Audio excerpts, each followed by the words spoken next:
آپ میرے بستر پر لیٹ جاؤ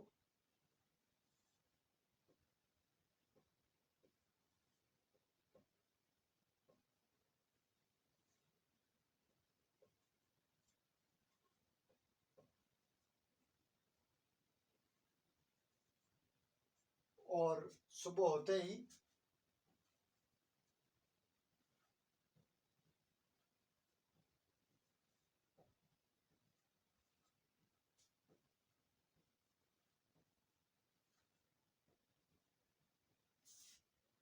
امانتیں جو ہیں وہ قریش کو لٹا کر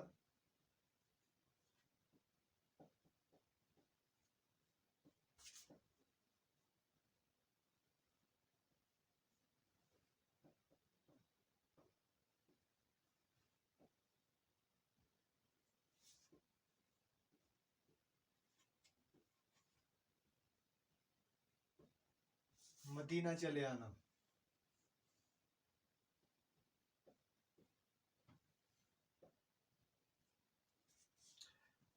رسول پاک نے حضرت علی رضی اللہ تعالیٰ عنہ سے کیا کہا کہ آپ میرے بستر پر لیٹ جاؤ اور صبح ہوتے ہی یہاں جو میرے پاس قریش کی امانتیں ہیں وہ واپس لٹا کے مدینہ چلے آنا۔ اگلا سوال ہے حضرت اسما رضی اللہ تعالیٰ عنہا کون تھی؟ تو حضرت اسما رضی اللہ تعالیٰ عنہا حضرت ابوبکر صدیق کی بیٹی تھی۔ تو اس کا جواب ہم لکھیں گے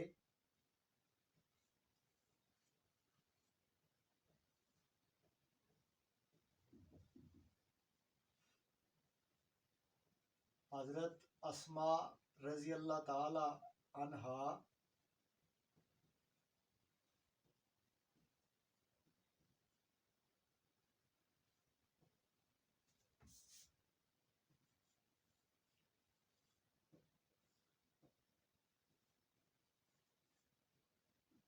حضرت ابوبکر صدیق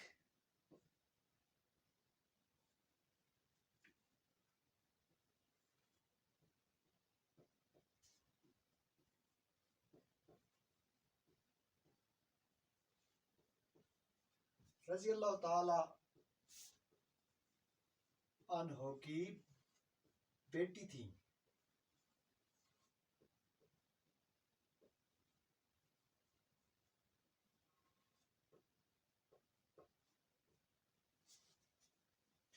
اس کے بعد ہے قریش نے آپ صلی اللہ علیہ وآلہ وسلم اور حضرت ابوبکر صدیق رضی اللہ تعالیٰ عنہ کو پکڑنے کے لیے کیا انعام مقرر کیا تھا؟ تو عزیز طلبہ، قریش نے حضرت ابوبکر صدیق اور حضرت محمد صلی اللہ علیہ وآلہ وسلم کو پکڑنے کے لیے ایک قتل کی جو دیت ہوتی ہے اس کے برابر انعام مقرر کیا تھا۔ اس کا مطلب یہ تھا کہ 100 اونٹ، کیونکہ اس وقت قتل کی دیت جو 100 اونٹ ہوا کرتی تھی۔ تو قریش نے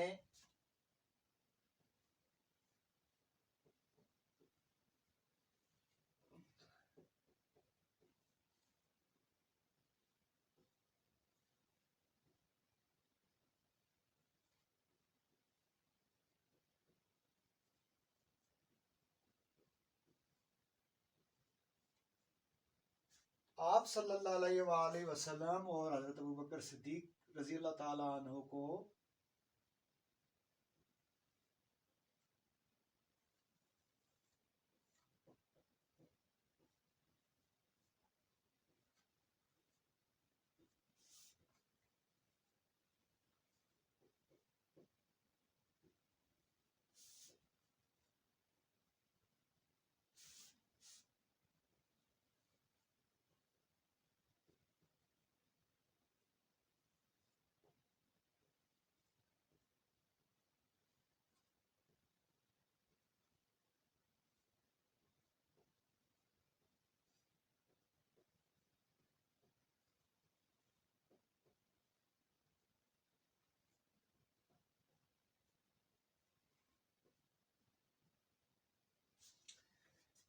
قریش نے آپ صلی اللہ علیہ وآلہ وسلم اور حضرت ابوبکر صدیق رضی اللہ تعالیٰ عنہ کو پکڑنے کے لیے 100 اونٹ انعام مقرر کیا۔ اور آخری سوال ہے کہ سراقہ بن مالک بن جہشم کیسے طائب ہوا۔ سراقہ جب حضور صلی اللہ علیہ وآلہ وسلم کے پیچھے اپنا گھوڑا دوڑاتا چلا جا رہا تھا تو اس کا گھوڑا گھٹنوں تک زمین میں دھنس گیا۔ سراقہ جب گھوڑے سے نیچے گرا تو وہ ڈر گیا، حضور صلی اللہ علیہ وآلہ وسلم کی خدمت میں پیش ہو کر توبہ کر لی، معافی مانگی۔ تو اس کا جواب ہم یہاں درج کریں گے۔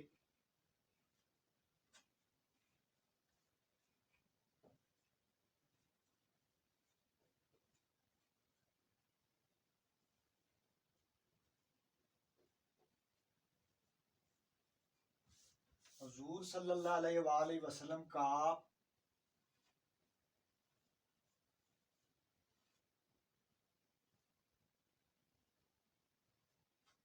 پیچھا کرتے ہوئے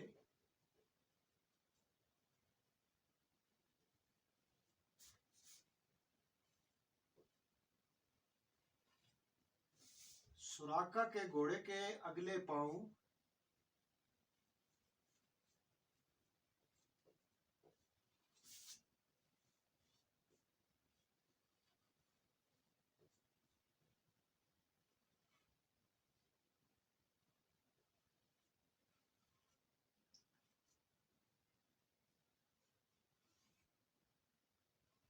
زمین میں دھنس گئے۔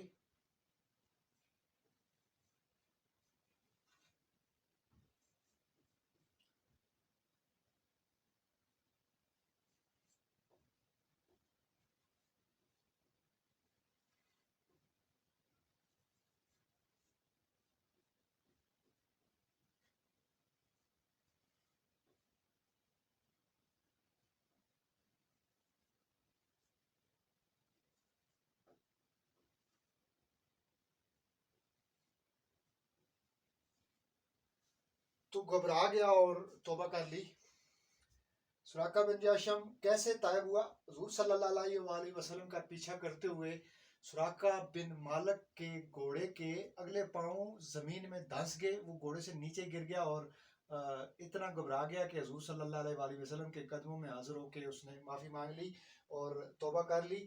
عزیز طلبہ، اگلا جو سوال ہے وہ خالی جگہ پر کریں۔ تو اس کا پہلا پوائنٹ جو ہے وہ ہے، حافظ عالم نے مسلمانوں کو دارالامان ڈیش ڈیش کی طرف رخ کرنے کا حکم دیا، مکہ، مدینہ، طائف، یمن۔ تو دارالامان یعنی امن کا گھر، امن کی جگہ، تو اس سے مراد مدینہ منورہ ہوگا۔ تو ہم یہاں لکھیں گے دارالامان مدینہ کی طرف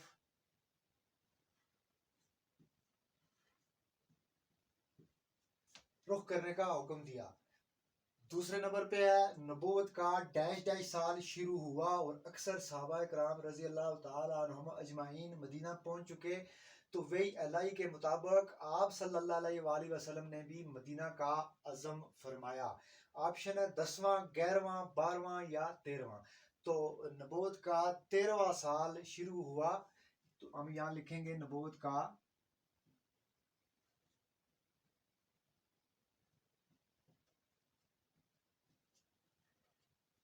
13واں سال شروع ہوا اور اکثر صحابہ رضی اللہ تعالیٰ عنہم اجمعین مدینہ پہنچ چکے۔ تو وہی الہی کے مطابق آپ صلی اللہ علیہ وآلہ وسلم نے بھی مدینہ کا عزم کیا۔ تو عزیز طلبہ، وہ نبوت کا 13واں سال تھا۔ تو اس سے اگلا ہے، اس وقت بھی آپ صلی اللہ علیہ وآلہ وسلم کے پاس بہت سی ڈیش ڈیش جمع تھیں، تلواریں، امانتیں، کھجوریں یا نعتیں۔ تو عزیز طلبہ، یہاں پہ امانتیں لگے گا، تو اس خالی جگہ پہ ہم لکھ دیتے ہیں امانتیں۔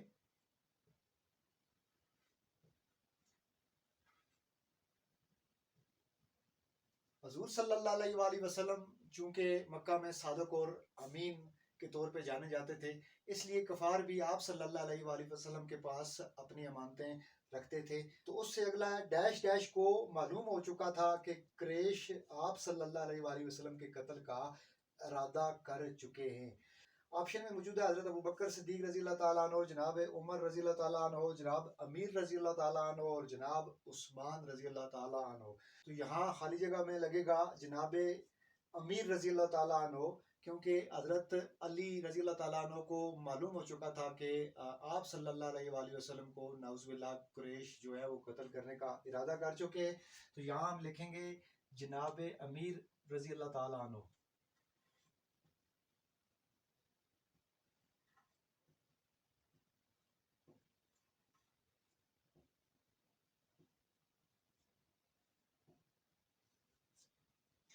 اس کے بعد ڈیش ڈیش سے پہلے قرارداد ہو چکی تھی، حضرت عمر، حضرت زید، حضرت علی، حضرت ابوبکر۔ تو عزیز طلباء، حضرت ابوبکر صدیق رضی اللہ تعالیٰ عنہ سے حضور صلی اللہ علیہ وآلہ وسلم کا اس سے پہلے معاہدہ ہجرت کے بارے میں ہو چکا تھا، تو ہم یہاں لکھیں گے حضرت ابوبکر صدیق رضی اللہ تعالیٰ عنہ۔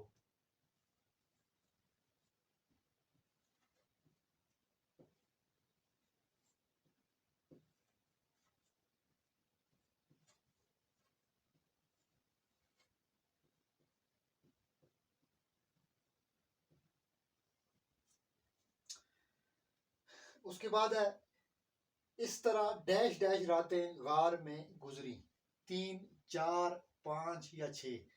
تو یہاں پہ ہم لکھیں گے 3، کیونکہ حضور صلی اللہ علیہ وآلہ وسلم نے ہجرت کے دوران غار سور میں 3 راتیں قیام کیا، تو اس کا جواب 3 ہوگا۔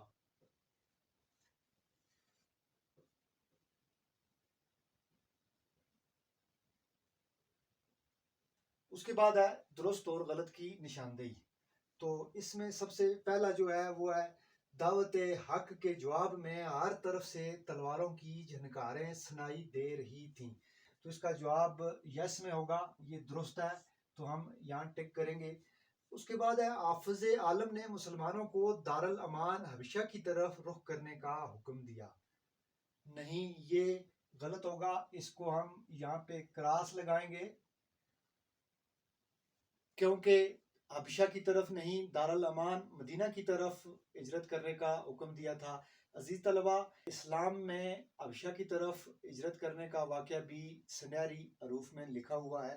ہجرت حبشہ کو بھی اسلام میں ایک خاص حیثیت حاصل ہے۔ ہجرت مدینہ سے قبل حضور صلی اللہ علیہ وآلہ وسلم نے جب دیکھا کہ کفار کے ظلم و ستم مسلمانوں پر حد سے زیادہ بڑھ گئے، تو آپ صلی اللہ علیہ وآلہ وسلم نے مسلمانوں کو حبشہ کی طرف ہجرت کرنے کا حکم دیا۔ حبشہ کی طرف 2 بار آپ صلی اللہ علیہ وآلہ وسلم نے مسلمانوں کو ہجرت کے لیے بھیجا۔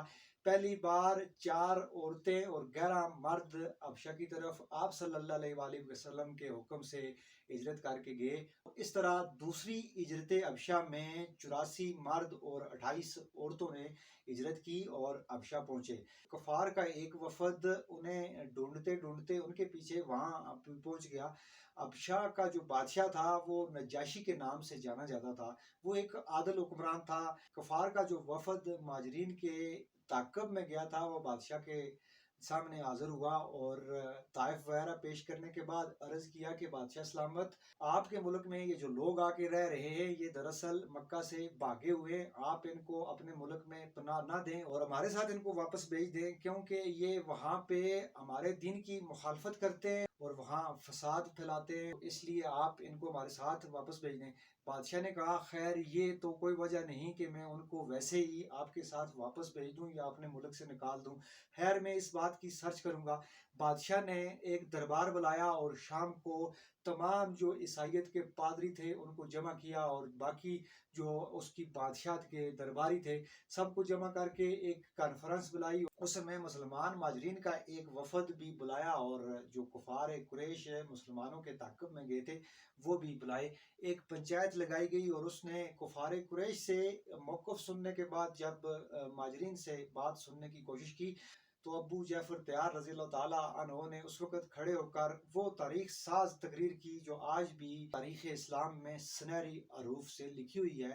حضرت جعفر طیار رضی اللہ تعالیٰ عنہ نے کھڑے ہو کر بادشاہ سے کہا کہ بادشاہ سلامت، ہم اس سے قبل ظلم اور جبر کی ظلمت میں ڈوبے ہوئے تھے، ہر طرف گناہوں کا دور دورہ تھا، ہمارا معاشرہ تباہی کے دانے پہ تھا، قتل و غارت، زنا، چوری، فساد، ہر طرح کے گناہ ہمارے معاشرے میں پائے جاتے تھے۔ ایسے میں اللہ تعالیٰ نے ہم پہ کرم کرتے ہوئے حضرت محمد مصطفیٰ صلی اللہ علیہ وآلہ وسلم کو ہم میں سے ہی نبی بنا کر بھیجا، جنہوں نے دین حق کی تبلیغ کی اور اللہ تعالیٰ کی وحدانیت کی طرف بلایا۔ ہم نے آپ صلی اللہ علیہ وآلہ وسلم کی تعلیم پر عمل کرتے ہوئے اسلام قبول کیا، تو یہ لوگ ہمارے مخالف ہو گئے۔ اور بادشاہ حضرت جعفر طیار رضی اللہ تعالیٰ عنہ کی جو اس تقریر سے بہت زیادہ متاثر ہوا، اس نے کفار قریش سے کہا کہ ایسی کوئی وجہ نہیں بنتی جس وجہ سے میں ان کو آپ کے حوالے کر دوں یا اپنے ملک سے نکال دوں، یہ میرے ملک میں رہ سکتے ہیں، ان کو میرے ملک میں رہنے کی اجازت ہے۔ اس طرح کفار کا جو وفد تھا وہ مایوس ہوا۔ اب انہوں نے ایک دوسری چال چلی کہ کہ بادشاہ کے قریب ترین جو پادری تھے ان کے ذریعے بادشاہ کو پیغام بھیجا کہ جناب یہ تو آپ کے مذہب کو بھی قبول نہیں کرتے، یہ مکہ میں ہمارے مذہب کی مخالفت کرتے ہیں، ہمارے مذہب کو گالیاں دیتے ہیں، آپ کے مذہب کو کم از کم ان کو قبول کرنا چاہیے کیونکہ آپ کے ملک میں رہتے ہیں، یہ تو آپ کے مذہب کو بھی قبول نہیں کرتے۔ تو بادشاہ نے کہا کہ خیر ایسے تو میں نہیں مانتا۔ اس نے پھر پنچایت بلائی اور پھر دربار لگایا۔ اس نے دوبارہ مہاجرین کے وفد سے مخاطب ہو کر یہ پوچھا کہ کیا آپ حضرت عیسیٰ علیہ السلام کو نہیں مانتے، آپ حضرت عیسیٰ علیہ السلام کی مخالفت کرتے ہیں؟ حضرت جعفر تیار نے ایک بار پھر کھڑے ہو کر سورہ مریم کی آیات تلاوت کرنا شروع کی تو بادشاہ حیران ہو گیا اور بادشاہ پر ایک طرح کا وجع طاری ہو گیا۔ اس نے کہا خدا کی قسم یہ کلام تو بالکل سچ لگتا ہے، آپ صلی اللہ علیہ وآلہ وسلم ہی اللہ تعالیٰ کے آخری نبی ہیں۔ اس نے کفار قریش کو صاف الفاظ میں انکار کر دیا کہ میں مسلمان مہاجرین کو اپنے ملک میں رہنے کی اجازت دیتا ہوں۔ جب کفار قریش مایوس ہو کے واپس لوٹ آئے تو وہاں موجود جو بڑے بڑے پادری تھے ان میں تو ایک نئی سوچ پیدا ہوگی کہ بادشاہ تو مسلمان ہونے والا ہے، بادشاہ تو اسلام کی طرف مائل ہوتا چلا جا رہا ہے۔ ان کو یہ فکر لاحق ہوگی کہ بادشاہ کہیں اپنے آباء و اجداد کا دین چھوڑ نہ دے اور ہماری بےزتی ہو جائے۔ تو انہوں نے ایک خفیہ میٹنگ طلب کی اور اس میں یہ مشورہ کیا کہ بادشاہ سے ایک بار پوچھ لیتے ہیں، اگر وہ دین اسلام کی طرف راغب ہو گیا تو پھر اس کی بادشاہت کو ختم کر دیتے ہیں اور اس کو بادشاہت سے اتار دیتے ہیں۔ تو اس طرح عیسائیت کے علماء کا ایک وفد بادشاہ کی خدمت میں حاضر ہوا۔ بادشاہ سلامت سے کہا کہ بادشاہ سلامت، کیا تم اسلام کی طرف مائل ہو گئے ہو؟ کیا تم نے واقعی اسلام قبول کر لیا ہے؟ بادشاہ چونکہ حضرت ابو جعفر تیار کی باتوں اور سورہ مریم کی تلاوت سے بہت زیادہ متاثر ہو چکا تھا، وہ رات کو چپکے حضرت جعفر تیار کو اپنے کمرے میں بلاتا اور آپ رضی اللہ تعالیٰ عنہ سے سورہ مریم اور باقی قرآن شریف کی جو آیات تھیں وہ سنتا اور لکھ کے اس نے اپنے پاس بھی رکھیں۔ انہوں نے بادشاہ سے پوچھا کہ کیا آپ اپنے آباء و اجداد کے دین کو نہیں مانتے؟ تو بادشاہ نے اپنے سینے پہ ایسے ہاتھ رکھ کے کہا نہیں میں تو اس کو مانتا ہوں۔ دراصل اس نے جو پوشاک پہنی ہوئی تھی اس کے اندر والے جیب میں سورہ مریم کی آیات جو ہیں وہ ایک کاغذ پہ لکھ کے اس نے اندر ڈالی ہوئی تھی اور اسی پہ اس نے ہاتھ رکھ کے کہا ہاں میں اس کو مانتا ہوں۔ اس طرح اس نے جھوٹ بھی نہ بولا اور وہ اپنے بات پہ قائم بھی رہا، اس کے بعد اپنی سلطنت بھی بچا لی۔ تو اس طرح بادشاہ نے یہاں ہاتھ رکھ کے کہا کہ ہاں مجھے تو اس پہ یقین ہے کہ ایسی بات نہیں ہے، میں اس پہ یقین رکھتا ہوں۔ دراصل بادشاہ کا یہ مطلب تھا کہ میرے جیب کے اندر جو سورہ مریم کی آیات لکھی ہوئی ہیں اس پہ مجھے یقین ہے، میں اس پہ ایمان رکھتا ہوں۔ تو بظاہر جو درباری اور جو پادری لوگ تھے وہ سمجھے کہ بادشاہ نے یہ کہا کہ میں اپنے آباء و اجداد کے دین پہ قائم ہوں۔ اس طرح وہ مطمئن ہو گئے اور چلے گئے۔ تو بعد میں پھر بادشاہ کے خلاف ایک پراپوگنڈا کیا گیا اور اس کے بعد جنگ بھی ہوئی۔ وہ جنگ پھر نجاشی جیت بھی گیا۔ عزیز طلباء، یہ نجاشی وہی بادشاہ ہے جس کا غائبانہ نماز جنازہ حضرت محمد صلی اللہ علیہ وآلہ وسلم نے پڑھایا۔ تو ہجرت نبوی صلی اللہ علیہ وآلہ وسلم کے زمن میں ہجرت حبشہ کا ذکر کرنا میں نے یہاں ضروری سمجھا۔ امید ہے کہ آپ کو ہجرت نبوی صلی اللہ علیہ وآلہ وسلم یعنی ہجرت مدینہ کے ساتھ ساتھ ہجرت حبشہ اول اور ہجرت حبشہ دوم کے بارے میں بھی معلومات ہو گئی ہوگی۔ اگلا ہے جی، نبوت کے 13ویں سال اکثر صحابہ کرام مدینہ پہنچ چکے تھے۔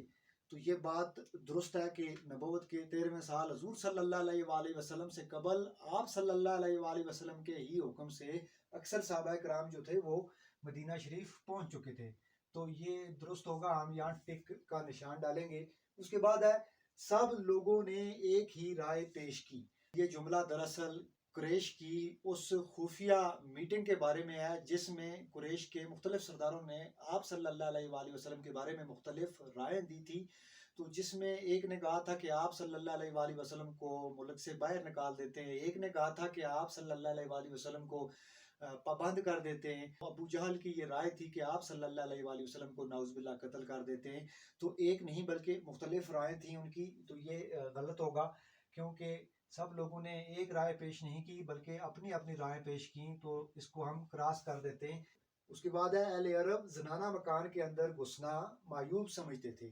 اس وقت دشمنوں کے بھی کچھ اصول و ضابطے ہوا کرتے تھے، کیونکہ جس گھر میں عورتیں ہوا کرتی تھی اس گھر پہ دشمن بھی حملہ نہیں کرتے تھے۔ تو اس لیے اہل عرب کا یہ اصول تھا کہ جس گھر میں بھی عورتیں ہوتی تھیں وہ عورتوں پر حملہ نہیں کرتے تھے اور اس گھر میں نہیں گھستے تھے۔ تو اس کو ہم ٹک کا نشان کریں گے کہ یہ درست بات ہے۔ اہل عرب زنانہ مکان کے اندر گھسنا جو ہے وہ معیوب سمجھتے تھے، غلط سمجھتے تھے، وہ اپنی شان کے خلاف سمجھتے تھے۔ اس کے بعد ہے فاتح خیبر کے لیے قتل گاہ فرش گل تھا۔ فاتح خیبر یعنی حضرت علی رضی اللہ تعالیٰ عنہ، حضرت علی رضی اللہ تعالیٰ عنہ کو جب حضرت محمد مصطفیٰ صلی اللہ علیہ وآلہ وسلم نے یہ بتایا کہ مجھے تو ہجرت کا حکم ہو چکا ہے، میرے پاس قریش کی کچھ امانتیں ہیں، آپ میرے بستر پہ لیٹ جائیں اور صبح ہوتے ہی یہ امانتیں قریش کو واپس لوٹا کر آپ بھی مدینہ چلے آنا۔ اس وقت گو کہ اتنے خطرے والی بات تھی اور حضور صلی اللہ علیہ وآلہ وسلم کے قتل کا منصوبہ قریش بنا چکے تھے، وہ بہت خطرناک صورتحال تھی، لیکن اس کے باوجود حضرت علی رضی اللہ تعالیٰ عنہ نے اس بستر کو پھولوں کا بستر تصور کر کے خوشی سے اس پہ لیٹ گئے، اور صبح قریش کو امانتیں واپس لوٹانے کے بعد انہوں نے پھر مدینہ شریف کا رخ کیا۔ تو فاتح خیبر کے لیے قتل گاہ فرش گل تھا، تو یہ درست ہوگا، اس کو ہم ٹک کا نشان کریں گے، درست۔ اس کے بعد ہے ابو بکر کا غلام رات گے بکریاں چرا کر لاتا۔ ابو بکر رضی اللہ تعالیٰ عنہ کا غلام رات گے بکریاں چرا کر لاتا، یہ بھی درست ہے۔ اس کے بعد نمبر 8 ہے حضرت عائشہ رضی اللہ تعالی عنہا گھر سے کھانا پکا کر غار میں پہنچا آتی تھیں، تو یہ غلط ہوگا، اس کو ہم کراس کر دیتے ہیں یہاں پہ۔ اور اس کے بعد ہے صبح قریش کی جب آنکھیں کھلیں تو پلنگ پر حضرت صلی اللہ علیہ وآلہ وسلم کے بجائے حضرت امیر رضی اللہ تعالیٰ عنہ تھے، تو یہ درست ہے، اس کو ہم ٹیک کریں گے۔ اس کے بعد ہے نبی کریم صلی اللہ علیہ وآلہ وسلم کی تشریف آوری کی خبر مدینہ میں پہلے پہنچ چکی تھی، یہ بھی درست ہے، کیونکہ آپ صلی اللہ علیہ وآلہ وسلم کی خبر آپ صلی اللہ علیہ وآلہ وسلم کے جانے سے قبل ہی مدینہ میں پہنچ چکی تھی، اسی وجہ سے وہ لوگ روزانہ مدینہ سے باہر آ کے آپ صلی اللہ علیہ وآلہ وسلم کی آمد کا انتظار کرتے تھے۔ آئیے اب چلتے ہیں کالم کی طرف۔ کالم الف ہے، کالم بے ہے، اس کو ہم نے کالم جیم سے ملانا ہے۔ تو سب سے پہلے ہے دارالامان، ہم دیکھیں گے کہ یہاں دارالامان یعنی امن کا گھر، تو اس کا تعلق جو ہے وہ مدینہ سے ہوگا، تو ہم یہاں لکھ دیں گے مدینہ، کیونکہ کالم بے میں مدینہ موجود ہے۔ اس کے بعد دیانت، دیانت کا جو تعلق ہے یہاں پہ ان الفاظ میں جو موجود ہے ان میں سے امانت کے ساتھ لگتا ہے، تو ہم یہاں لکھیں گے امانت، دیانت امانت۔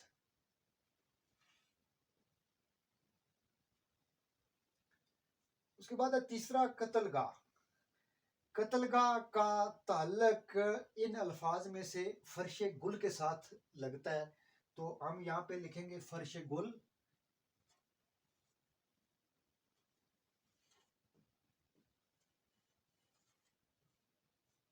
اس کے بعد ہے ہماتن، ہماتن کا جو کنیکشن ہے وہ چشم انتظار سے ہوگا، ہماتن چشم انتظار۔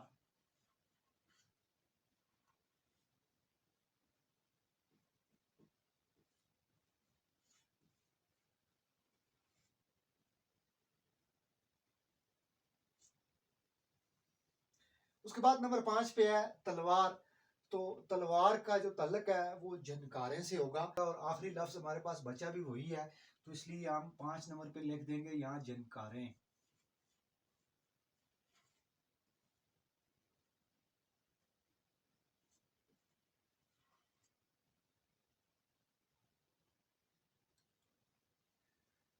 تو اس طرح ہم نے